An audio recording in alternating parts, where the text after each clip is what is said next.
예, 오늘은 일종의 타다 금지법이라고 많이들 얘기하는데 여객 운수 사업법 개정안에 대해서, 그러니까 타다와 관련돼서 논쟁이 되고 있는 부분에 대해서 제 의견 같은 거를 조금 얘기하는 시간을 가져보려고 해요. 그래서 처음에 제가 하고 싶은 말은 형식과 실질? 뭐 이런 내용이 있죠. 어떤 걸 형식적으로 바라보느냐, 실질적으로 바라보느냐, 뭐 이런 문제가 있는데, 법원이 가장 좋아하는 말은 모든 걸 실질적으로 바라봐야 된다. 이런 말을 법원은 판결문에도 많이 쓰고, 형식적으로 구애받지 않고 실질을 봐야 된다는 거죠. 제가 뭐 예의 바른 사람으로 보이고 싶어서 뭐 사람들 앞에서 인사도 잘하고 뭐 이렇게 향수도 뿌리고 멋도 부리고 이렇게 다니는데, 길거리 다닐 때 막 침 뱉고 막 담배 아무 데나 던지고 욕하고 이러면 이 사람 형식적으로는 뭐 남들 앞에서는 예의 바른 사람이지만 실질적으로는 이 사람은 예의 바른 사람이 아닌 거거든요.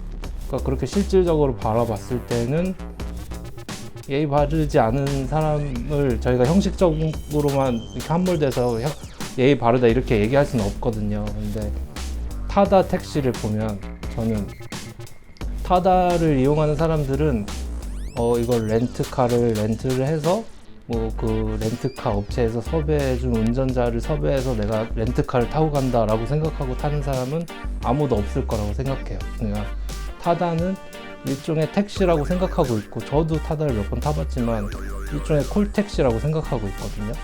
그러면 타다는 형식적으로는 지금 렌트카 사업을 하고 있다라고 형식적으로는 보이지만 실질적으로는 택시나 마찬가지인 거예요. 그래서 이번에 국회에서 통과된 것도 타다는 택시다라는 거를 전제하고 국회의원들이 그 법도 통과시킨 거라고 저는 생각을 하고 있어요.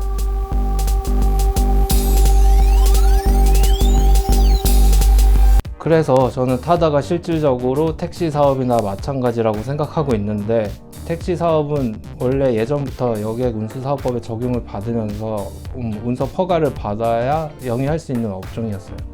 근데 나라에서 이렇게 어떤 사업을 하고 싶을 때 허가를 받게 하는 업종들은 다 특수한 업종들이거든요. 그러니까 공공의 안전, 건강, 이익 뭐 이런 데에 연관돼 있을 때는 나라는 그 사업을 마음대로 할 수 없게 만들고, 저희가 589 이럴 때는 허가가 필요 없어요. 그런 거는 뭐 건강 안전과 상관이 없기 때문에. 근데 뭐 여객 운수 뭐 이런 거나 뭐 식품 파는 거 이런 거는 건강 이런 거랑 밀접하게 연관이 돼 있어서 나라는 그런 사업을 하고 싶으면 허가를 받고 해라 라고 뭐 그렇게 허가 업종으로 만든 업종들이 있는데, 여객 운수업이 대표적인 허가 업종이고, 일반 택시 회사들은 그렇기 때문에 허가를 받아서 영업을 하고 있었어요. 택시업을 허가를 받게 만드는 원인은 뭐 그런 거겠죠. 택시가 너무 우리 뭐 시내에 너무 많아져서 교통체증을 유발할 수도 있고, 그 택시 기사들이 뭐 제대로 된 허가도 받지 않은 아무나 운전할 수 없게 만드는 취지도 있을 거고, 뭐 기타 자동차로 인한 공해 뭐 이런 것도 고려를 해서 그 적절한 수를 조절하고 뭐 이렇게 뭐 국민들을 편안하게 하기 위해서 허가 업종으로 만든 것일 텐데, 타다는 일단 그 운송화 허가를 받지 않고 운영되고 있는 업체거든요.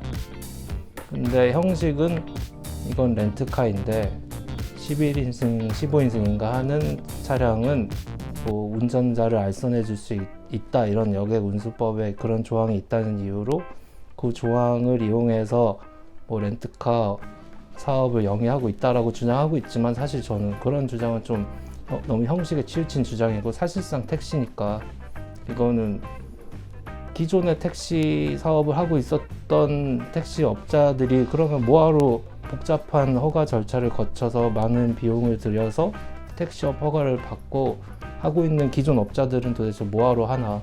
만약에 타다를 허용하게 되면 모든 택시 업자들이 다 이제 렌트카로 사업자를 내서 그냥 그렇게 운영하겠죠, 제가 봤을 때. 근데 반대 입장에서는 타다는 굉장히 좋은 서비스고, 저도 실제로 타봤는데 뭐 보통 택시보다 훨씬 쾌적한 것도 있고 뭐 그런 게 있었어요. 그런데 이렇게 좋은 사업을 왜 못하게 만드냐, 이거는 4차 산업인데 이렇게 4차 산업을 왜 핍박을 하냐, 이런 스타트업 회사 사업들을 이렇게 창업 의지를 왜 꺾냐 뭐 이런 비판이 있는 걸로 아는데, 저는 타다가 4차 산업이라는 주장에도 사실 갸우뚱하게 되거든요. 그러니까 우버 같은 경우에는 뭐 자기가 타던 차를 그러니까 가만 놔두면 뭐 경제적 이득이 발생할 수 없었던 나의 차를 이용해서 그걸 공유를 함으로써 새로운 시장을 개척해 나간다는 의미에서 4차 산업이라는 뭐 타이틀을 달 수도 있다고 생각하는데, 타다는 사실상 뭐 그런 건 아니거든요. 본인들이 차를 매입해서 그 차를 렌트카로 돌리는데 거기에서 그냥 운전자를 알선해 주는 정도? 근데 사실상 영업은 택시 영업과 거의 동일하게 되고 있어서 이게 뭐 스타트업에 해당하는 뭐 혁신적인 사업이라고 저는 좀 보기 힘들다고 보고,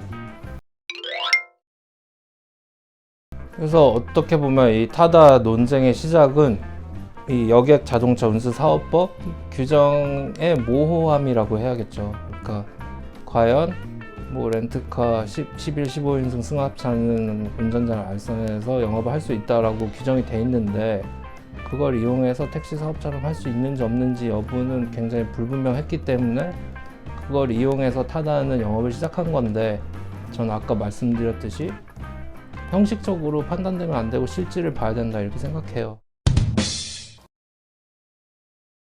실질적으로는 뭐 택시 사업과 동일한 영업을 하고 있다면 다른 택시 사업자들과 동일하게 택시 운송 면허를 따서 따든 사든 해서 영업을 해야 되는 게 맞지 않은가. 굳이 그것만 따서 하면 되는데 우리는 뭐 4차 산업이다 하면서 그걸 안 따고 영업을 하겠다는 이유는 잘 모르겠어요. 그 사업 자체를 못하게 한다는 것도 아니고 택시 운송 사업 면허를 따면 되는 건데, 그래서 저는 그렇게 생각하고, 그리고 4차 산업이라는 얘기도 하고 있지만 저는 4차 산업이라는 거는 기존에 아무도 생각하지도 못했던 어떠한 분야에서 그 자원들을 이용해서 새로운 부가가치를 창출해낼 수 있는 사업, 뭐 예를 들면 우버 같은 경우가 될 수 있겠고, 뭐 최근에 뭐 미국 쪽에서 뭐 그런 스타트업들이 많이 있잖아요. 그리고 그런 사업이라면 4차 산업이라고 볼 수 있는데, 타다는 4차 산업이라기보다는 기존에 이미 레드 오션이었던 택시 운송 사업, 택시 사업을 그냥 조금 더 고급화하긴 한 거지만 뭐 새로운 시장을 창출한 건 아니라고 저는 생각이 들거든요. 카카오 택시 이런 것도 어플을 통해서 부르면 뭐 택시 앞에 오고 이런 서비스랑 거의 동일하다고 보고 있거든요, 저는. 그래서 제가 뭐 타다에 악감정이 있는 건 아닌데, 뭐 어쨌든 택시 사업과 동일한 사업을 하고 있다면 제도권에 편입된 필요는 있다라고 생각하고, 저는 이번 국회 뭐에서 개정안에 대해서 뭐 찬성 쪽에 더 기울어져 있는 입장이에요. 저는 결론적으로 말씀드리면. 네, 아는 변호사가 없거나 그 변호사가 무뚝뚝하면 저한테 연락 주세요.